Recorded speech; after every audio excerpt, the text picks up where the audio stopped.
Hello po mga kaagapay. Ngayon po nasa Holy Week or Passion Week ho tayo.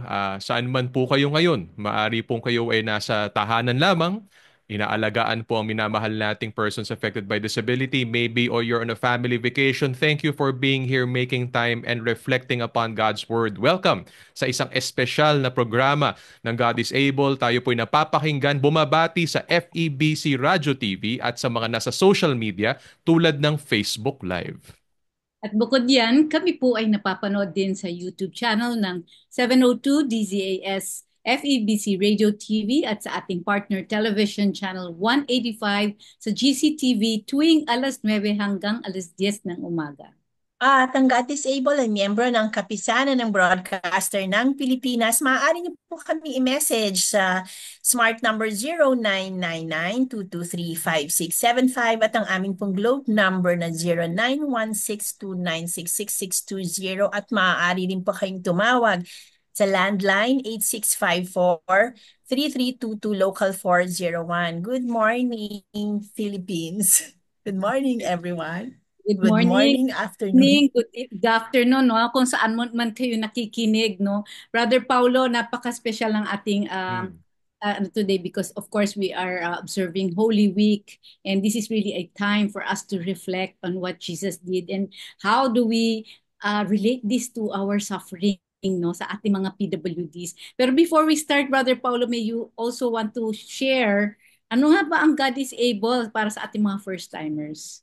Thank you, Ate Malu. Thank you, Peggy. Mga kagapay, si Jesus Christ, ngayong Holy Week po, ngayong Passion Week, inaalala natin how He gave of Himself for us that we may receive salvation and the new life, eternal life in Christ Jesus. Naalala po namin sa God is Able, para lang po kaming humble extensions of the ministry of Jesus Christ. Na kami po ay umaagapay sa mga individuals, families and communities affected by disability. Inaakay po tayo sa pamamagitan ho ng mga programs natin tulad ng Gift of Mobility kung saan namamahagi ho tayo ng assistive devices or ng family camp na paparating na po this May 9, 10, and 11 and open na po ang registration sa Facebook page natin. Ito pong mga programa natin tulad ng advocacy, itong ginagawa natin pong reflections on the air at mga content natin ay mga simpleng pag-akay, pagpaparating sa inyo mga kaagapay na may Diyos, na ang Diyos ay nagbibigay ng kanyang sarili sa pamamagitan ng kanyang anak na si Yeso Kristo at siya rin po ay nagbigay ng kanyang sarili para sa mga may kapansanan. Sana ho, through our partnership, matagpuan ho natin ho, makilala natin, matanggap natin ho ang pagmamahal ng Diyos through Jesus Christ. Amen. Amen. So ngayon, yung ating discussion today, hindi naman po kakaiba sa atin dito ang ating guest, ang ating facilitator today, no, ang si Pastor Bobby Canta of Victory, no? Pastor Bobby, welcome again sa God is Able. At kami ay excited how we can also learn from our devotion today from you, through you, Pastor Bobby. Okay, good morning everyone. Good morning, Pastor Paulo, Malu, Peggy, at sa inyong mga nakikinig. At gaya ng sabi ni Pastor Paulo, no, Holy Week na po. And maganda po tayong mag-devotion about Holy Week. And this morning, we will be talking about Jesus' agony in Gethsemane. Ano nga ba ang suffering, no? Na kailangan natin maintindihan. And how do we go about it? How do we respond when we are suffering or someone we love is suffering? How do we do it, no? And we will learn from uh, from Luke 22 verse 39 to 46 how Jesus suffered, no, firsthand before going actually suffering in on the cross. So ano ba 'yon, no? So we will be I'll be giving you a background of what is this verse all about. This is about Jesus going to Gethsemane together with his disciples, and on Gethsemane he prayed. I believe no that it was settled during the time that he was praying in Gethsemane. He settled in his heart that he will be suffering at a horrible death, okay? Going to the cross, dying on the cross for our sin. And you could see in this verses paano mag-respond si Jesus Christ. And from that, we can also learn how we can respond when we see suffering in our lives or in the lives of the people we love. Okay, ready na po kayo? Okay, let's go to Luke 22, chapter 22, verse 39. And let me read, okay, from NIV. Verse 39, Jesus went out as usual to the Mount of Olives, and his disciples followed him. On reaching the place, he said to them, "Pray that you will not fall into temptation." He knew. He withdrew about a stone away, thrown away beyond them, knelt down and prayed, "Father, if you are willing, take this cup from me, yet not my will, but yours be done." Verse 43, an angel from heaven appeared to him and strengthened him.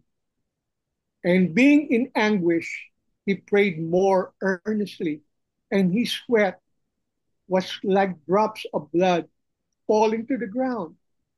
When he rose from prayer and went back to the disciples, he found them asleep, exhausted from sorrow. "Why are you sleeping?" He asked him. He asked them, "Get up and pray so that you will not fall into temptation."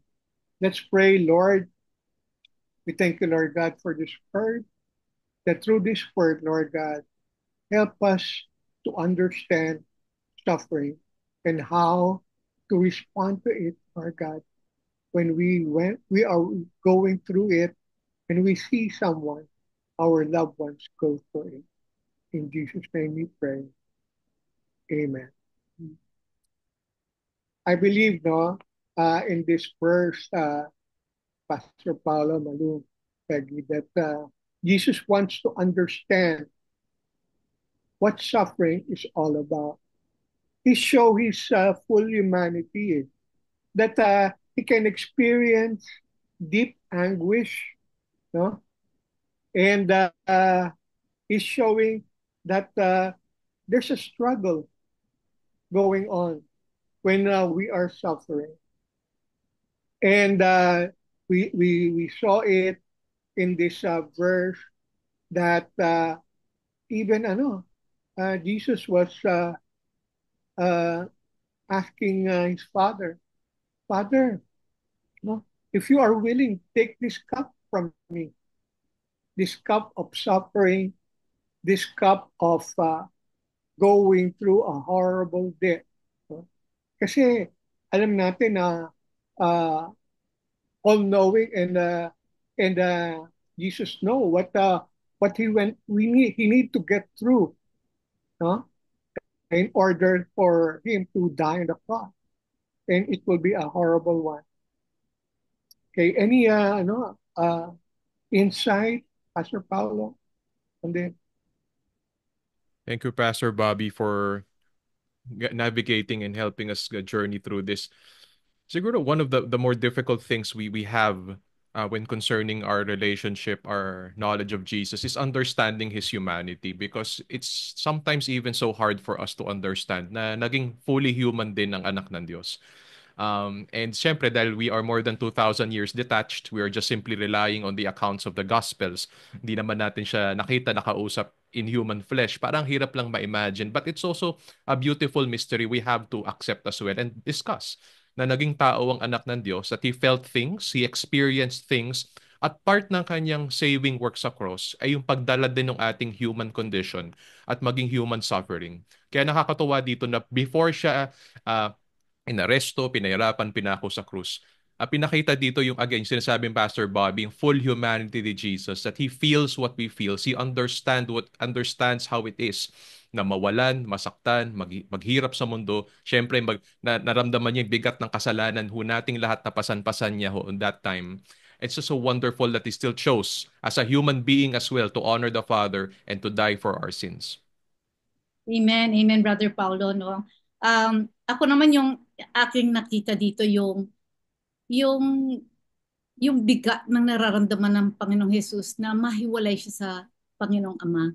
Kasi because He knew He was gonna die, alam niya, bubuhatin niya yung mga kasalanan natin. And because God is so holy, God the Father is so holy, carrying that burden of paying for our sins would separate Him temporarily from the Lord, di ba? So, yun yung naramdaman ko, yung napakaganda ng um, yung obedience ng Panginoong Jesus sa ating Ama. And yung acceptance niya na ito yung dadaanan niya. And how we relate this to disability is yung hindi natin maintindihan, pero we just have to follow. We just have to accept our situation and believing that something good will come out of this. Because we know nung ang Panginoong Jesus ay namatay sa krus, no? Yung suffering that He went through was all worth it because it was going to, God will turn it into something beautiful. And that is the saving of the lives of, of us, no? Mga unbelievers. And so, it's really trusting if you are a person with disability. Talagang kailangan lang ipagkatiwala mo lang yung buhay sa Panginoon at isipin na something good can come out of this. And of course, syempre, di ba, dahil sa ating mga taong may disability, dahil because of what they go through, the people around them na bumubuting tao kasi natututong magmahal unconditionally, natututong alagaan, di ba? At magkaroon ng compassion for them. So, something beautiful comes out of our suffering. Yun ang aking takeaway. Footnote Ako ko lang yung before nakita kay ko. Sige.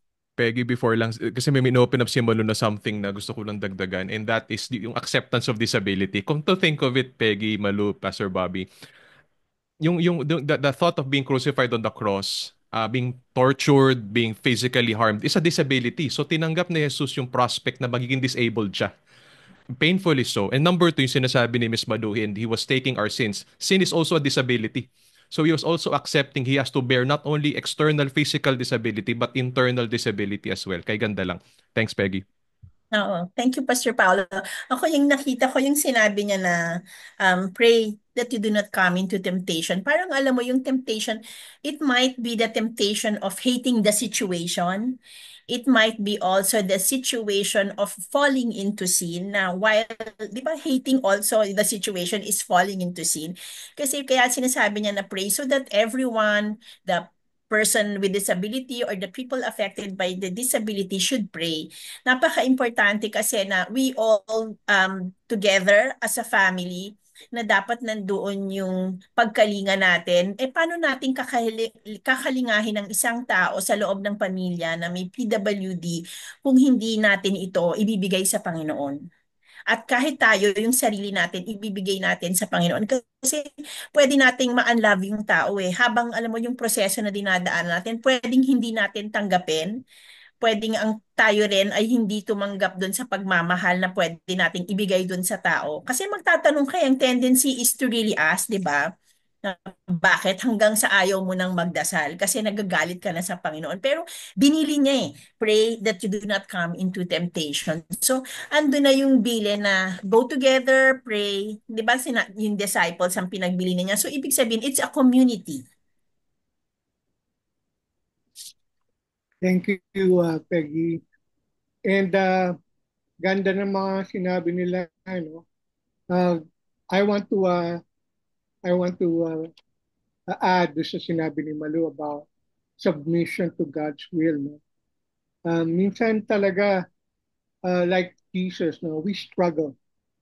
We struggle when nandiyan na yung suffering. Sometimes Jesus also felt that. He left his disciples. Sinama lang niya yung tatlo, no?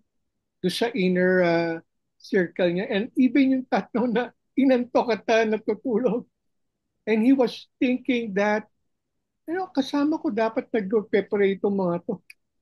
These three people who are with me, that's Peter, John, and but was left alone.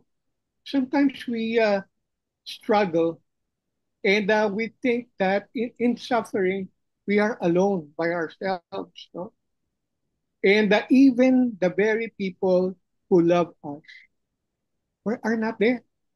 They cannot feel our pain. They cannot feel our suffering. No? But then again, remember that God is providing us uh, uh, uh, encouragement, strengthening. Tingnan mo nga naman, no? Pati yung angel.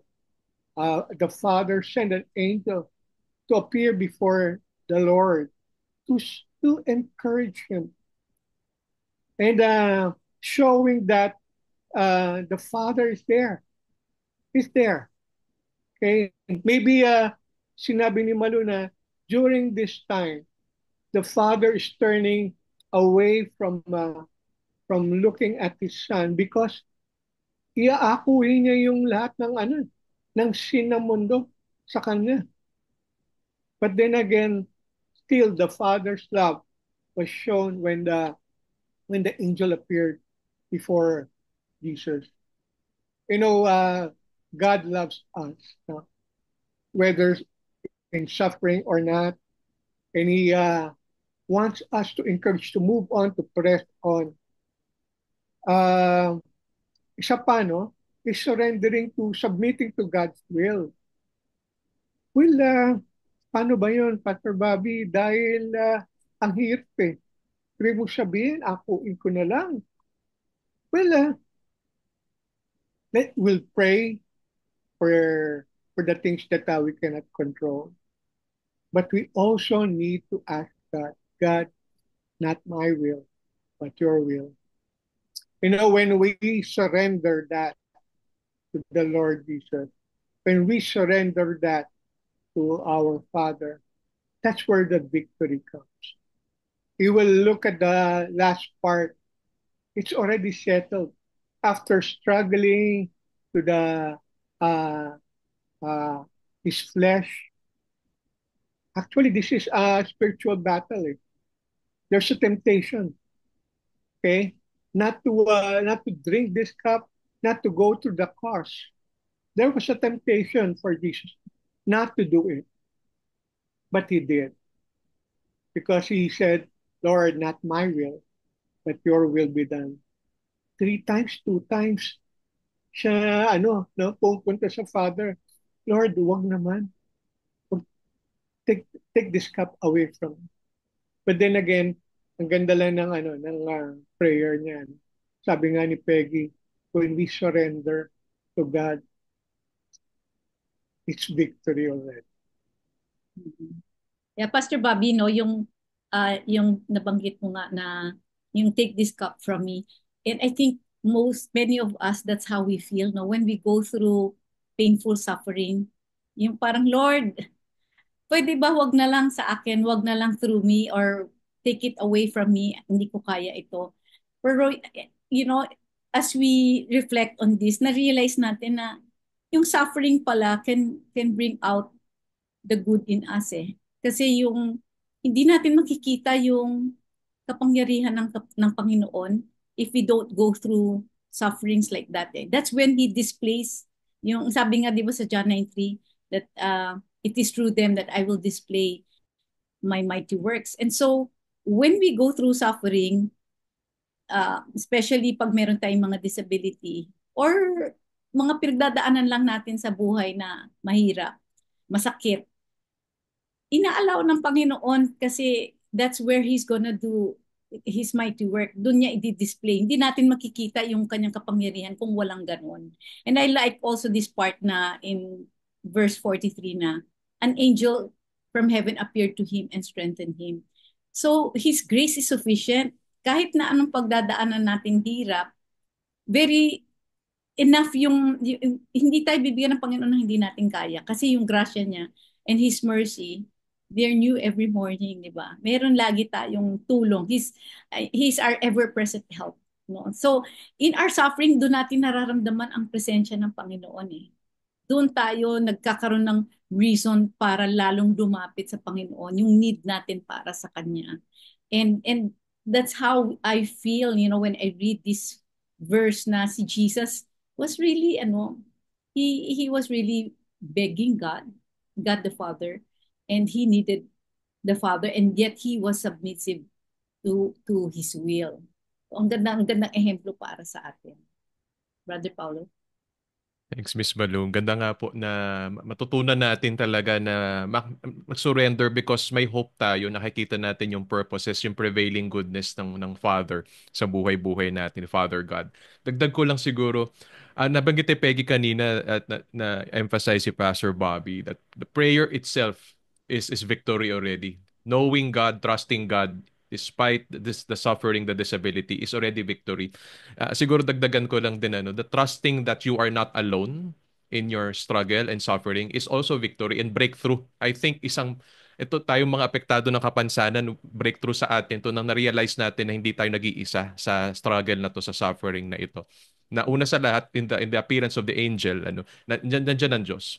Nandiyan ang Diyos, though tumalikod siya dahil pinasa ni Kristo ang kasalanan natin, hindi naman talaga siya nawala. Nandiyan ang mabuting ama, may awa siya sa kanyang anak at sinamahan ho niya, bigyan ng kalakasan. And of course, in the power of the Spirit, ni-resurrect niya on the third day. Talaga nakakatuwa ho that we are not alone. At syempre, ang Diyos nagpapadala rin ng mga munting anghel sa buhay-buhay natin na hindi tayo nag-iisa.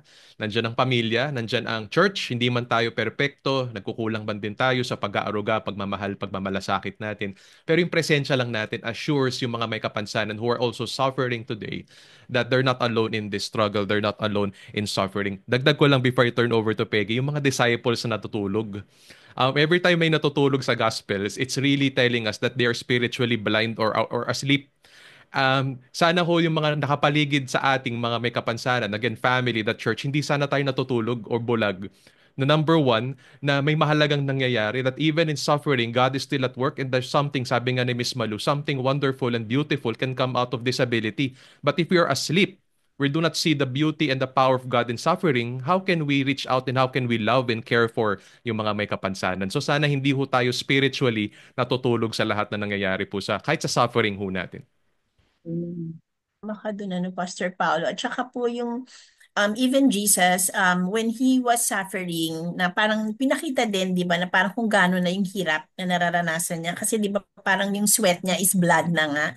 Di ba? Pero he was still praying fervently. Ang sinabi nga doon na parang napaka-importante pa rin that despite of the situation, ano man po ang pinagdadaanan natin, kung gaano man yung kasakit, alam po natin na hindi madali. Pero if you come across to this passage po na even the Lord hindi naging madali po sa kanya, that he almost parang yung sweat niya dugo-dugo na siya, hirap na hirap siya, nararamdaman niya po yung hirap, ngunit hindi po siya tumigil na mag-request sa ating Panginoong Ama. Hindi niya po pinigilan yung sarili niya at hindi niya po sumunod pa rin siya. Hindi rin po siya nagalit.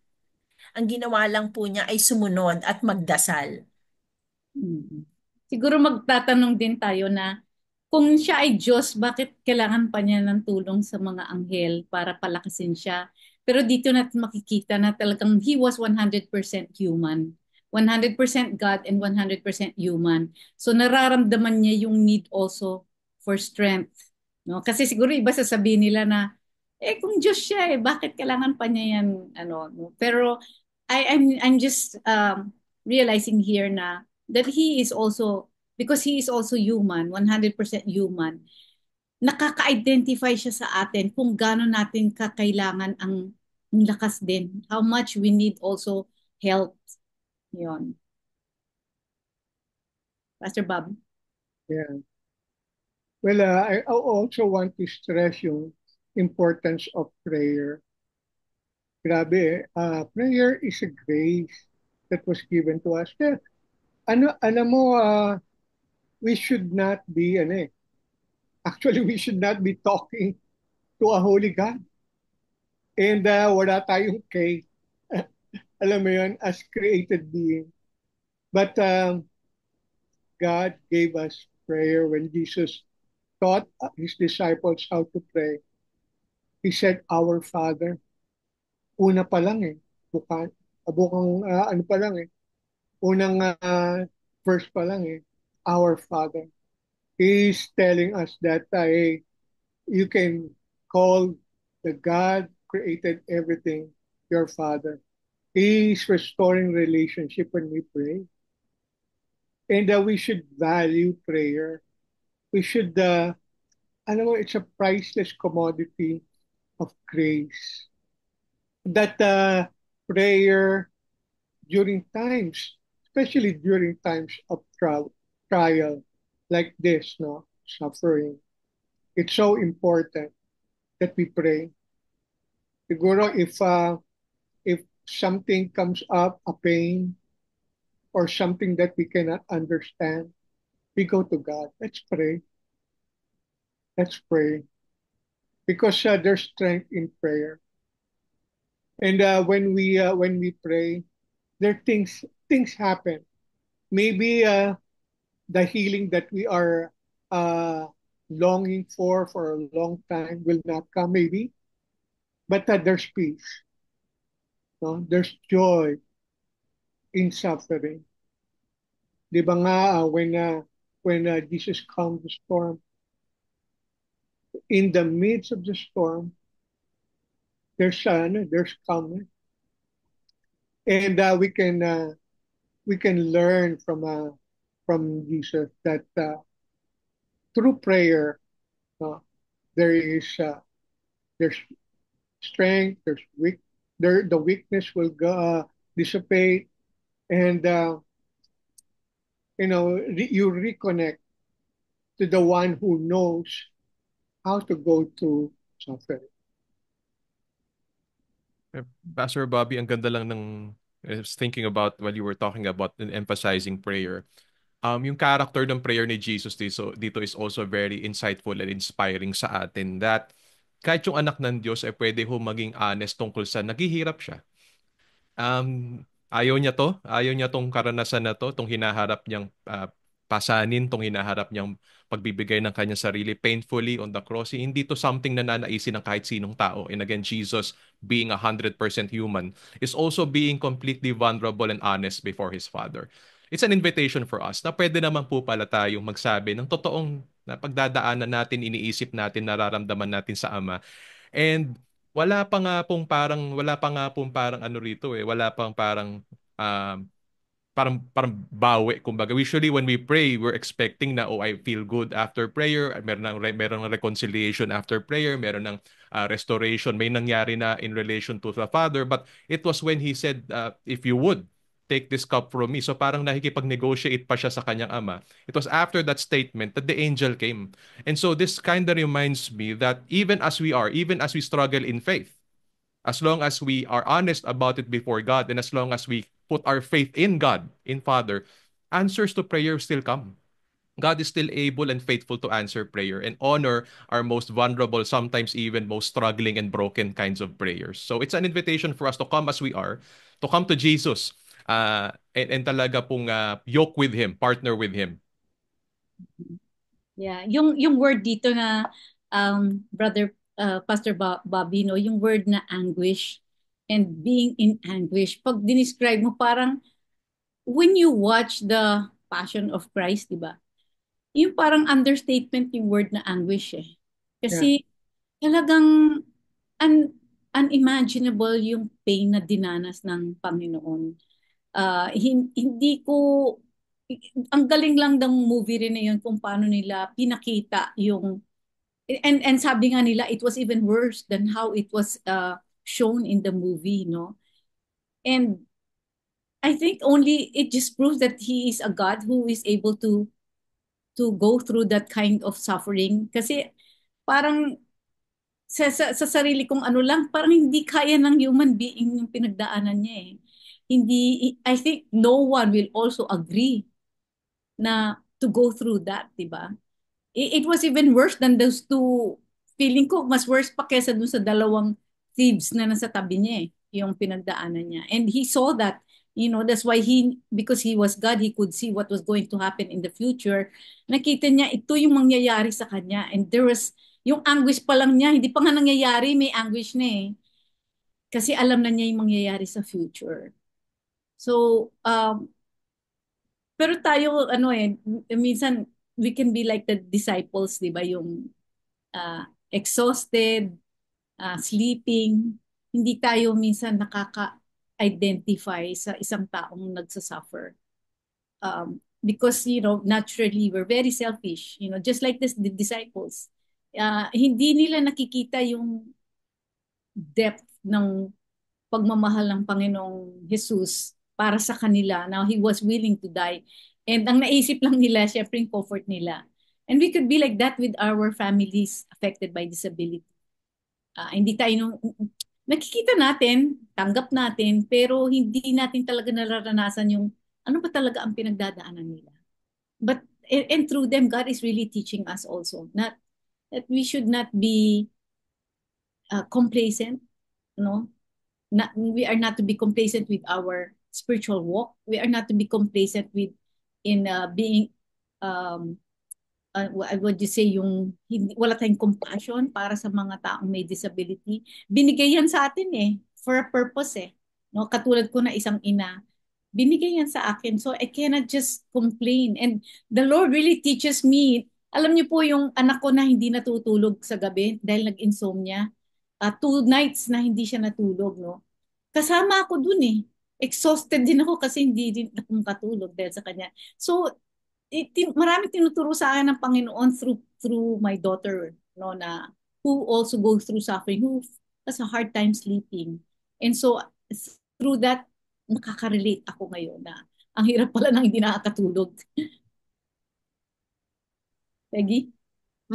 Kasi when we go through yung sa community, maraming mga tao na affected by the disability Meron akong, I remember na meron akong nakita sa Facebook, isang ina siya, 3 ang anak niya na may autism. Imagine 3 boys with autism. And I remember, nakita ko kung saan yung location. So, I called the pastor and told him na, Pastor, pwede mo po bang pakihanap to? Tumay, ang tanong niya sa akin, anong gagawin? Alam niyo, ang sinabi ko sa kanya, pwede niyo pong puntahan at ipagdasal kasi 3 yung anak niya na may autism. Kasi I believe na a prayer is the very weapon that God has given us. Hindi man tayo makapagbigay ng physical na mga pangangailangan, 'di ba? Pero kasi malaki ang pagbabago kaya siguro ang ating Panginoon sinabi niya talaga na pray with me. Do not fall into sleep. Na kasi sapagkat napakahalaga na marami. Parang the Lord is creating warriors. Hindi lang siya kung hindi para sa ibang tao na rin, para matuto tayo. Parang alam mo yung ripple effect ang gusto niyang gawin sa ating lahat, no? Na tama yung sinabi ni Malu na makita. Kasi nga hindi natin nakikita yun. Minsan nagsasabi na yung nanay. Ako, I believe na kaya yung ibang nanay nagpo-post sila sa Facebook on how they feel. Minsan hindi na yan yung pangangailangan. Yan, naniniwala ako na bilang ina, gusto nila na alam mo may kumausap sa kanila, may mahingahan sila. Yung talaga, and with all honesty na ito ako, pakikinggan kita. No, wala kang kung hindi pakinggan mo lang, masaya na yun, naniniwala ako masaya. Parang ang Diyos natin na nung siya ay papunta sa krus, kung titignan mo lang siya, titignan mo yung agony niya and you pray while doing that, yung obedience niya, ganun din sa mga nanay, sa mga may pamilya na may PWD, yung obedience nila to go through with their children kasi napakahirap po talaga. Marami na tayong nakita dito sa God is Able. And dito po yan, like si Pastor Bobby, he's suffering from condition. And then si Malu, isang ina. And then si Pastor Paulo, meron siyang asawa na suffering din also. Mahirap na kailangan po talaga sa community na magdasal po tayo. At pag sinabi po yun, wag po nating kaligtaan na wag po nating sabihin lang na, o sige, pagdarasal kita. Kahit maliit pa lang po na pagdarasal para dun sa taong nanghingi ng dasal, ipagdasal po natin. Maging totoo po tayo dun. Ayun po yung honesty na sinasabi. Di ba, Malu? Kailangan mo yon. Actually, Peggy, napaka-fundamental ng sinasabi mo, no? Ano bang gagawin natin in the face of suffering when looking at the suffering of people with disability? Ang pinapagawa lang ni Jesus doon sa eksenang yun, mag-pray. The first response talaga is to pray. It's an act of faith, it's an act of surrender, it's an act of trust. Siguro benefit of the doubt lang, Pastor Bobby, ano? Kasi we associate yung pagtulog ng mga disciples sa convenience kasi parang siguro inantok sila, puyat sila, stressed sila sa nangyayari. But also I think it's part of it is also an awareness issue, meaning hindi kasi nila alam o naintindihan yung pinagdadaanan ni Jesus. Hindi sila makarelate sa nangyayari. So nakadistansya sila. So, hindi nila intindihan yung spiritual significance, hindi na nakikita yung reality of suffering. So, dumidistansya sila, which is also an awareness problem among families and also churches. Kaya siguro, hindi tayo makatodo sa pag-minister sa mga may kapansanan is because we simply don't know how to relate, how to understand the disability, and how to respond to it. Kaya we just stay away or we just distance ourselves. Good point, no, Pastor Paulo. And yeah, minsan talaga, gaya ng sabi ni Malu, dun sa ating verse that we just read, we cannot understand, no, kung ano yung pinagdadaanan ni Jesus. For Jesus to place all our sin, past, present, future, to Him, no? And He is the one who will be punished for all those sins of the world, no? We cannot really comprehend kung ano yung suffering na ginagawa na naramdaman ni Jesus. Katulad ng ating mga uh, people with disability, no? Sabi nga ni Pastor Paulo, siguro yung mga nag-aalaga sa kanila, hindi nyo alam kung anong pinagdadaanan namin, no? You cannot comprehend. And good you pray, but then again, we also kaming mga may mga disability, we pray that you would at least get a step out in faith, no? And understand or maybe put yourself in our shoes. Mahirap Mahirap tumayo, mahirap yung yung pinagdadaanan namin, hindi makakain, hindi pati makatulog, in pain always, no? And just understanding us will also be something that will really help us. Kasi only through understanding suffering that we'll be able to respond well to sa mga people who are undergoing suffering. And it takes really love. It takes faith. Okay? And yun, no? Ayun lang ang nakita ko doon. Malu? Yeah. Yung last na dito sa verse 46, it says, why are you sleeping? He asked them, get up and pray so that you will not fall into temptation. Yung tone ni Jesus, yung sinabi niyang, get up and pray, you feel His authority over the disciples, no? And it just really confirmed that He is God, that He is able to command these people that way, no? And very it's just a reminder nga for us na we really have to pray. Yun lang ang ating weapon dahil we live in a broken world and it's ruled by Satan, so there's just so much temptation. He's really out there to destroy us and he wants us to suffer together with him, di ba? So ang laban lang talaga natin is to pray. It's our weapon. And so Jesus is really giving us already, ito na yung solusyon. Magdadaan ka sa suffering right now. You're going through adversity. You're going through painful trials. Probably it may not be disability. Probably it will be in your finances or maybe relationship. Pero He's already giving us the solution. It's the prayer. You have to get up. You have to pray. So if you're suffering right now, di ba? Get up and pray. Parang I remember this book, yung uh, uh, The Powerful Praying Wife, for those women who struggle with their relationship, they're suffering in their relationships, no marriages. Sabi sa book shut up and pray. So parang ginaganon din, no? Get up and pray. So it makes you feel the urgency na kailangan talaga natin magdasal. And sometimes even our prayer time, we can take it for granted. Just like these disciples. Nas nauunang comfort natin. And we give our leftover time for prayer. Di ba? Pero napakagandang practice talaga yung you pray all throughout the day. It's a lifestyle. Yan talaga ang solusyon sa suffering. Gawin mong lifetime. You know, when you're in prayer, when you're in suffering, when you're in pain, ang tindi ng prayer mo di ba? Di ba talagang ramdam mo yung need mo for Christ. Tapos pag nawala na yung pain, ayan na, parang tayong itong mga disciples na we're back to our comfort.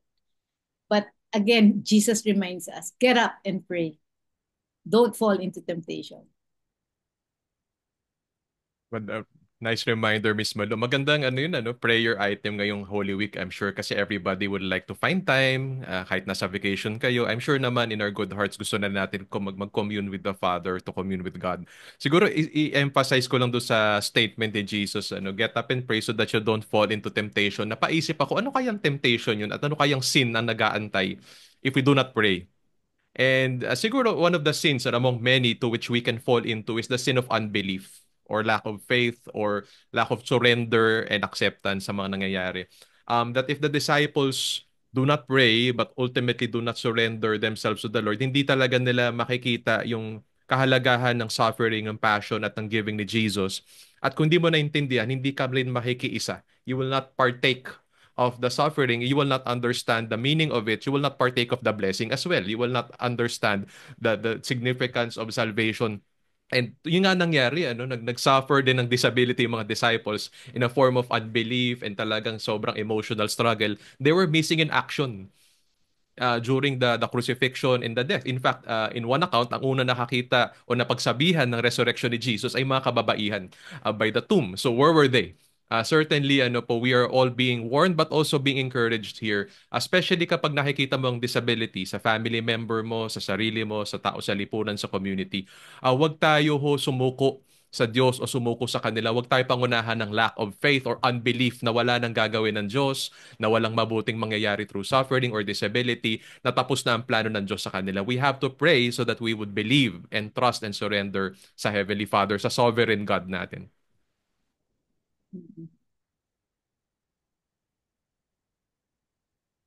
Yeah, true.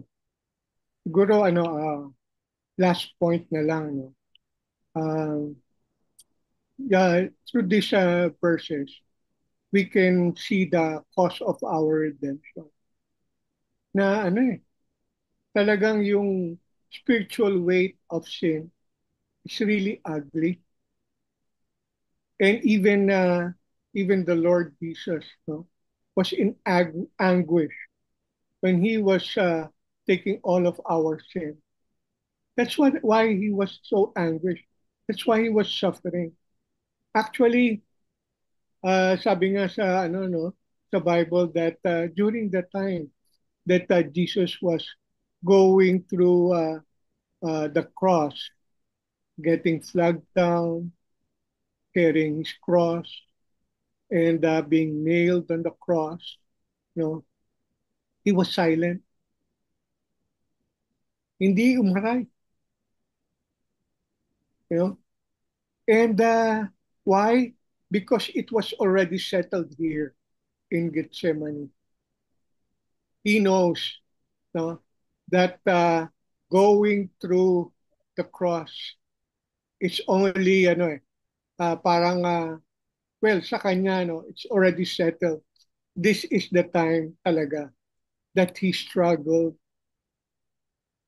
agonizing for him. And what was his response? Prayer. Yun. And yes, Jesus suffered. If we will be asking, God, sobrang na yata to, hindi ko kaya. Did you really suffer like I did? Well, yes, baka more. And we cannot even imagine the suffering Jesus died. Jesus, had for us. Para sa atin yan eh. No? And we can never feel that way. We can never be in that position. It's, it's too much for us. And so, if you are suffering, no, and it is God's will, that the only thing we can do is embrace and know that suffering also is part of life. It's part of us. Yes, we need to carry the cross. Yan nga yung sabi ni Jesus, carry the cross and follow me. And maybe that is your cross. No? That is my cross. And I've been praying for a long time, no, for healing, but wala. Then I need to embrace it because every time I so much in pain and alone, I look back the suffering of the Lord Jesus. Going back, no, sin is really ugly, and all of us have sinned and fall short of the glory of God. But the gift of God is eternal life in Christ Jesus, our Lord, and it's a gift that we can never pay, boast of. It's a gift that we cannot, we don't know. We can never. It's a grace we don't deserve, and so why don't we, we close in prayer, that knowing that it's already settled on the cross 2,000 years ago. Forgiveness is already there. Love is already presented to us on the cross. Ang gagawin lang natin is to acknowledge and accept it and worship, praise God for who He is, for what Jesus has done for us on the cross. Why don't we do that? Okay? Let me pray for you and for all of us. Lord, we thank you, God, for this time that we can go through your word and, Lord, understand suffering, that you yourself suffered, that even in suffering, your will is perfect, perfect for us. Lord, we pray, Lord God, that faith will arise in us, that trust will arise in us, that we will be always be coming to you in prayer. Maybe, Lord, we will be we will be ranting before you, Lord God, all of the things that we are going through. But we know, Lord God, that you accepted us who we are, understanding our faith. We also pray, Lord, that you be the Lord and God over our life. Forgive us our sin. Those of you who haven't received Jesus as their Lord and Savior, let me pray for you. Lord Jesus, please repeat after me. Lord Jesus, come into my life. Forgive me of all my sin, past or God. Lord, this time I surrender it to you and receive the forgiveness that you have won for us on the cross. Lord, be the Lord and God, Savior of my life. This time on, Lord, I want to live my life, okay, following you, Lord, honoring you.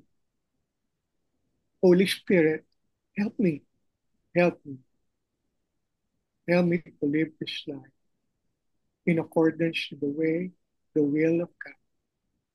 In Jesus' name we pray. Amen.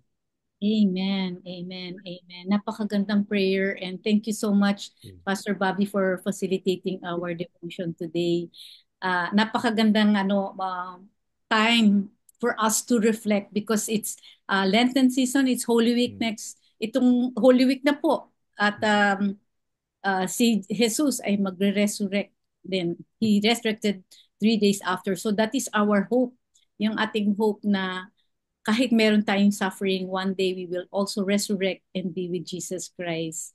So natatapos naman po ang isang oras. Maraming salamat mga kaagapay sa pagkikinig.